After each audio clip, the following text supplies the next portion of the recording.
Hello everyone, welcome to EduCare 247. This is the fifth lecture of Economy and Finance MCQ series.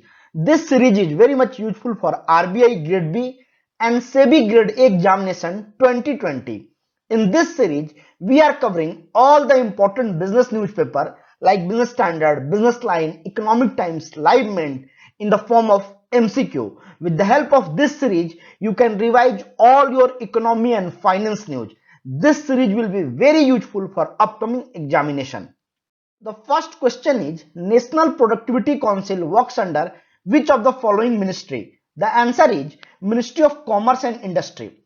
Recently, 49th Governing Council meeting of National Productivity Council was held under the chairmanship of Commerce and Industry Minister Piyush Goyal. It is an autonomous body and works under the Department of Promotion of Industry and Internal Trade, and this department works under Ministry of Commerce and Industry. This is a national level organization that promotes productivity culture in India. It was established in 1958. It is a multi-party non-profit organization and it is registered under the Society Registration Act 21 of 1860, and it is a society according to this act. MPC is a constituent of Tokyo-based Asian Productivity Organization. This is an intergovernmental body and India was a founder member of this body. So basically, this body promotes the culture of productivity in different industry and it is really useful at the time of this pandemic. EduCare 247 has launched crash course for SEBI Grade A examination 2020, and this crash course is useful for phase 1, phase 2 and interview. We are covering the complete syllabus of paper 2. We are also covering the GS of paper 1 and we are providing 5000 plus MCQs, and this MCQs is topic based. All the paper 2 topic will be covered in the form of MCQs with explanation. Our notes are very concise. Live doubt session will be conducted for the student. We are also providing some important video lessons. Right now we are running a discount of 50%. You can use the coupon code SEBI to get the discount in this course. So you will get the course in 1499. The course fee is 3000. Now you can visit our website educare247.com and subscribe to this course. The next question is, now the MSME's registration process will be known as? The answer is Udyam registration. Recently, micro, small and medium enterprises has come out with a consolidated notification in the form of guidelines for classification and registration of MSMEs. This new notification will surpass the all old notification, and now the MSME registration process and classification process will be governed through this new guidelines, this new notification. Earlier we have discussed with classification of MSMEs. Now we will discuss with registration process. Now the MSME will be called as Udyam and the registration will be called as Udyam registration. It is very much close to World Enterprise. Now MSME can fill the online form and they can self-declare. No document upload requirement is there. It is without any certificate of proof. You can submit the online for your MSMEs. This enterprises can be registered with the help of Aadhaar numbers. Director Aadhaar will be used for the registration of MSMEs. Investment in plant and machinery or equipment and turnover are the basic criteria for classification of MSMEs. Now we have discussed in earlier lectures. So this point is very important. Remember this important point. The next question is, what will be the interest rate for first 6 months of floating rate saving bonds 2020 for July 1st to December 31st? The answer is 7.15%.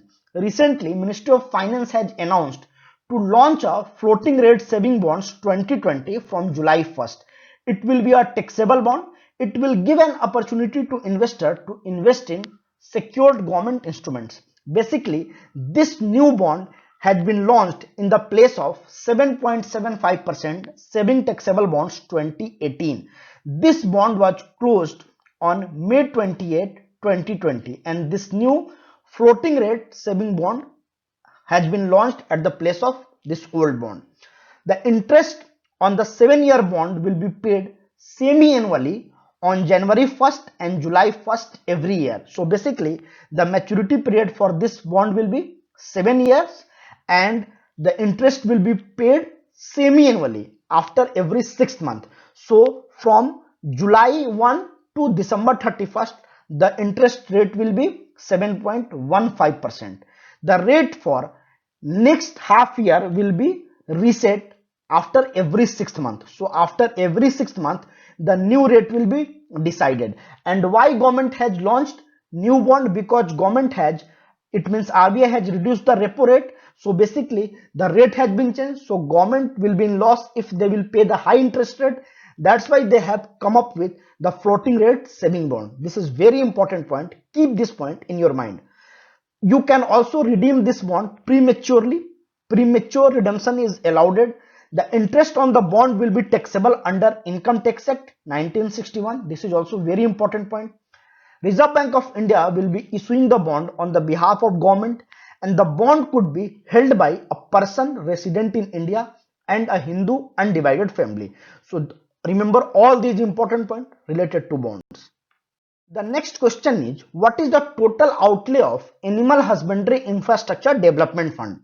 The answer is 15,000 crores. Recently, Cabinet Committee on Economic Affairs has approved setting up of Animal Husbandry Infrastructure Development Fund worth rupees 15,000 crores.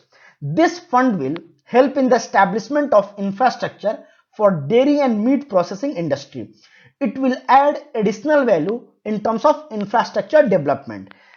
It will help private players and entrepreneurs.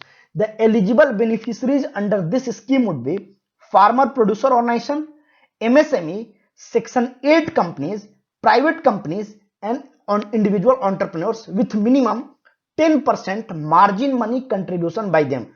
So basically for project development, 10% money will be bear by entrepreneurs or company, and rest 90% they will get loan from this fund. Government of India will provide 3% interest subvention to eligible beneficiaries. So basically interest subvention scheme is also there, and up to 3% interest subvention will be there. There will be 2 years moratorium period for principal loan amount. So you don't have to pay anything for the 2 years, and the repayment period will be 6 years. So remember all these important point. Anything can be asked in your examination. The next question is, Distressed Assets Fund subordinate debt for MSMEs will be operationalized through which of the following? The answer is Credit Guarantee Fund Trust for MSMEs. Basically, Minister of MSME launched the Credit Guarantee Scheme for Subordinate Debt, and this is also called as Distressed Assets Fund Subordinate Debt for MSME. The guarantee cover worth 20,000 crore will be provided to the promoters. They can take the debt from the bank and further they will invest the amount in the stressed MSME as equity. The scheme will be operationalized through Credit Guarantee Fund Trust for MSME. This scheme seeks to extend support to promoters of operational MSME which has become stressed and have NPA as on 30th April 2020. So remember all these important points. Anything can be asked in your examination. Hope you have enjoyed the video. If you have enjoyed the video, like, share and comment and subscribe to Educare 247. Thank you and happy learning.